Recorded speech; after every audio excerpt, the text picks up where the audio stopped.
Thanks very much for staying with us. Time now for Eye on Africa with me, Georgia Calvin-Smith. And tonight we have a special guest, former Nigerian President Goodluck Jonathan. He's joining us from Geneva.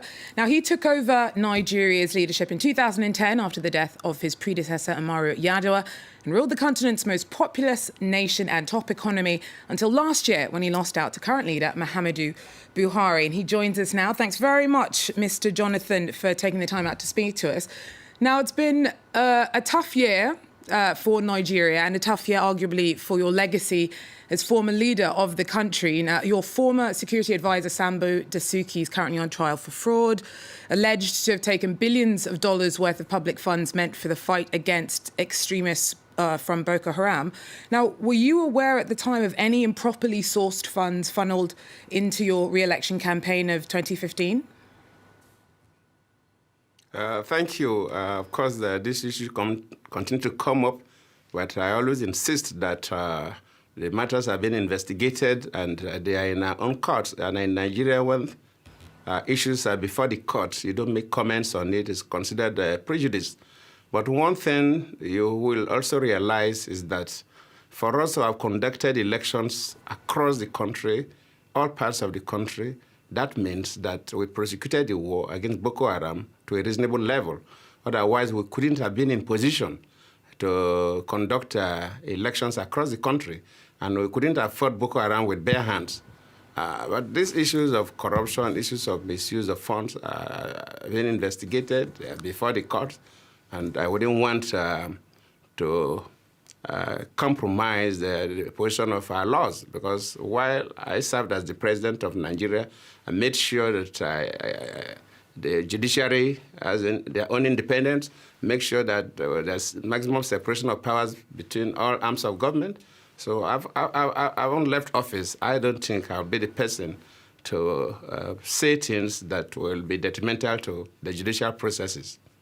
So outside of the case itself, let's say that there are misdeeds which are proven to have been committed during your tenure. Do you feel that you are would you feel responsible for any oversights whilst you were leader of the country?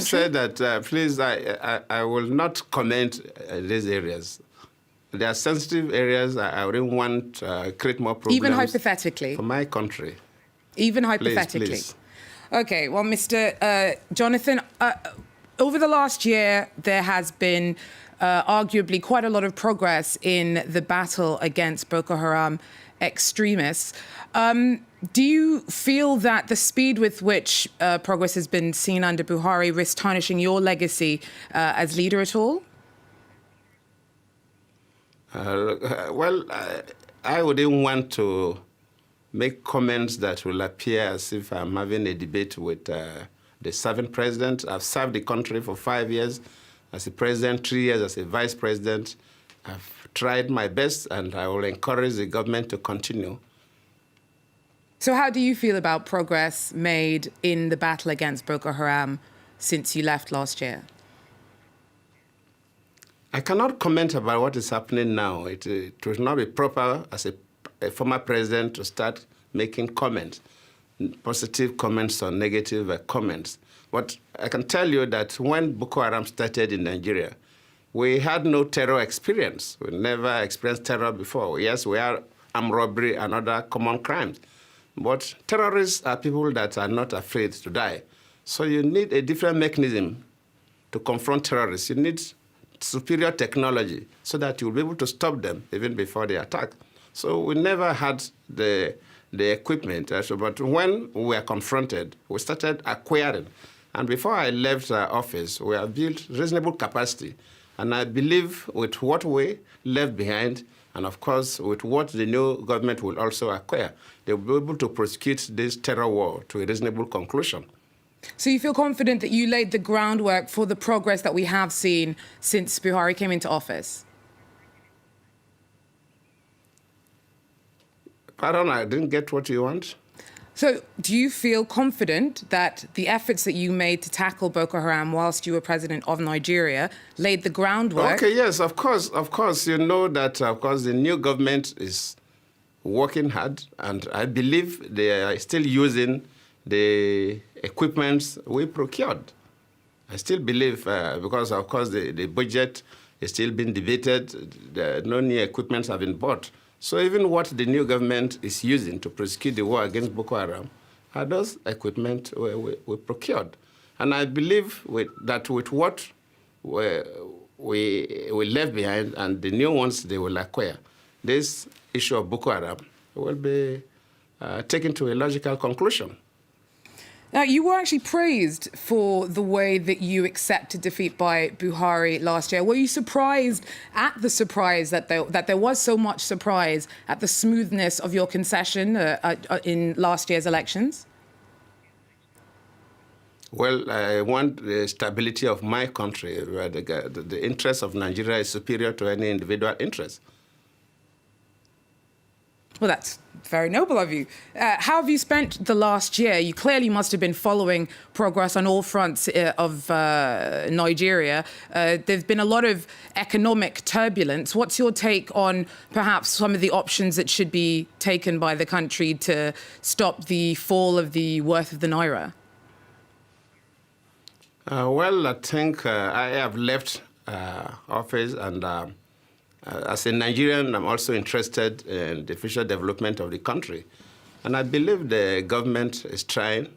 I've done my best, and I don't really want to make comments on what is going on in the country. I don't think it's proper for me to do so. So what would you feel comfortable commenting on? Why are you in Geneva? I'm in Geneva because a particular organization which actually invited me to come while serving as the president, but I was unable to. But even after I finished serving, because of the circumstances of the election, because I ensured that there was peaceful transition, they were quite pleased, and they said that they wanted to honor me. So I just came to Geneva for that. In fact, I'm going back tomorrow through Frankfurt. What are some of the biggest changes that you've seen under Buhari? I don't think it's proper for you to drag me to... please. I think, as a former president, it's not too good for me to start commenting on issues about my country. If I get back to Nigeria, anything that I think I will discuss with the president, I will discuss with the president. I have access to the president. But so I will not come and start discussing Nigeria. But surely there must be some non-controversial issues or positive advancements or positive developments in your country that you'd be comfortable sharing with us. One clear thing is about Nigeria that you would all appreciate is that we are institutionalizing democracy. And I believe with a stable government, quite a number of things that people look at it as grey will soon be a thing of the past. Most societies pass through this phase of development. Most societies, even the developed society, we've read the history of almost all nations, and every nation passed through different stages. And God willing, Nigeria will soon stabilize, and we are progressing very well. So now, since you've left your PDP party's taking a bit of a battering, do you think that it has suffered under Buhari at all? Well, the PDP will definitely we have some minor issues, but it's expected. We are in power for 16 years, and when we lost the presidency, definitely we'll have some kind of leadership problem, because when you have a president, everybody looks up to the president. But when you no longer have a president, it becomes difficult for the party to have a very strong leadership. So, but I believe whatever you observe will be sorted out. And people, the leaders of the party, elders of the party have been meeting, and all these perceived disagreements will soon be sorted out. Well, there weren't really perceived disagreements. Prior to your leaving, there were already quite a few fractures within the PDP. Well, every political party always have those misunderstandings. It's not new. It's always there. From the beginning of PDP, even before I got to Abuja as a vice president and president, there are cases where chairmen of the party have been asked to step down, and some officers leave from time to time when there are issues. So it's not new. What is happening is not new. But I promise you that PDP will stabilize. In fact, by March this year, we are going in for our conventions to elect officers at the lowest level of the wards, through the local governments, through the states, through the zones. Then, of course, the national officers will be elected. That's just in March, early April. So the party will bounce back.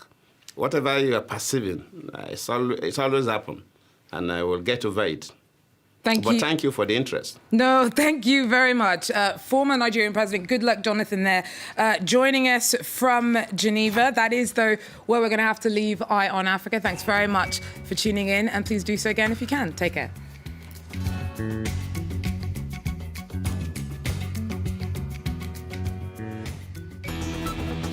Revisited.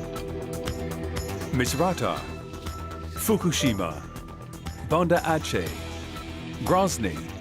France 24 returned to the cities that made the headlines. The inhabitants, the living memory of their communities, tell us about their lives, what has changed, and what their lives are like today.